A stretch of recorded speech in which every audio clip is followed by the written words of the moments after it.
For us in Rome, Barbara, and listening to Tanya's report there, the moral stance on these social issues is unlikely to change whoever comes out as Pope.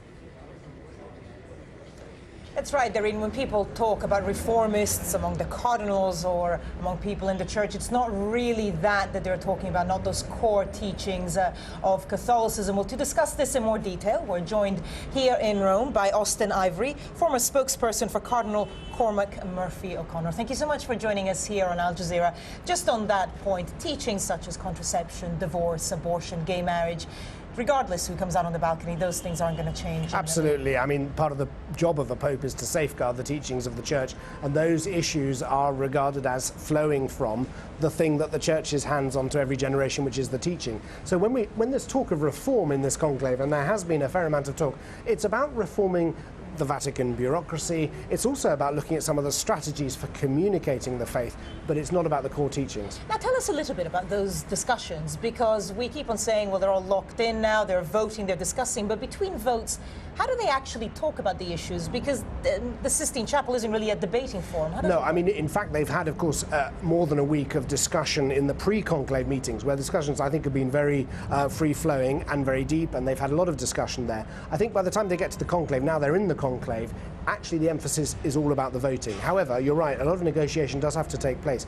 In the Sistine Chapel, where they're actually voting, it's very solemn. It's like a liturgy. They might be talking a little bit to their neighbour, but mostly they're praying, often the rosary and so on. They're watching as each of them goes up to vote. It's a very, very solemn thing. They're looking up at the Last Judgment. They're freeing their conscience.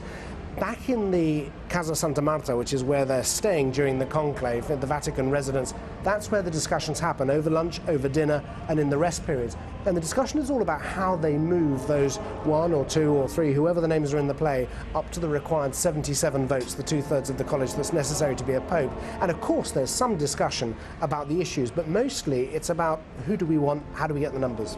How about you? Who do you want, and who do you think, when you see them come out of the balcony in St. Peter's Square, where you think, well, the Curia won or the Curia didn't win, depending on who comes out? Whoever comes out, we're going to be reading the signals, and we're going to be saying, yes, this is what this signifies. Of course, a pope can't just signify 1 or 2 things. He can be lots of things.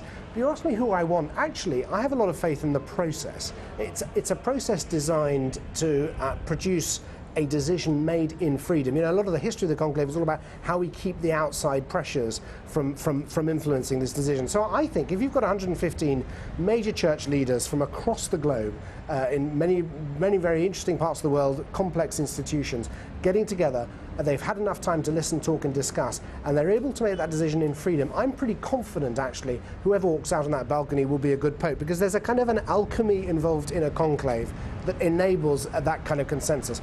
But obviously I have my own preferences. I think actually the papacy is very likely this time to go outside Europe.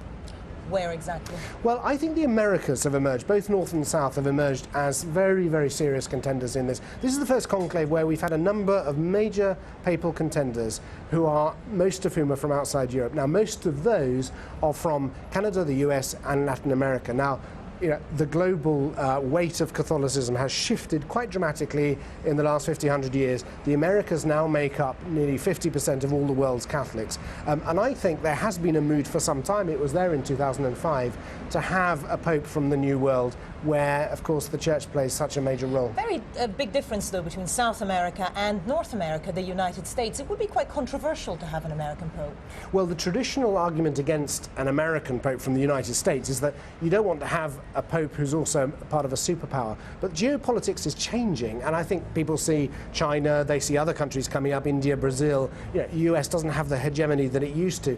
But also, I've just seen how this last 10 days in Rome, the talk of particularly Timothy Dolan of New York and Sean O'Malley of Boston, you know, the Americans have really emerged as players. You know, you feel that they're exercising their leadership in the church, and therefore I don't think I think a US pope is still relatively unlikely, but I think it's possible in a way it hasn't been. But just on your point about South and North America, of course, the two are mixing it up increasingly. You know, an increasing part of the US church is made up, of course, of Mexicans and other Latin Americans. There's a lot of cross-border activity within the church. So I think to have, say, a Mexican cardinal or a Brazilian cardinal or an American cardinal who speaks Spanish would feel like a pope from the New World.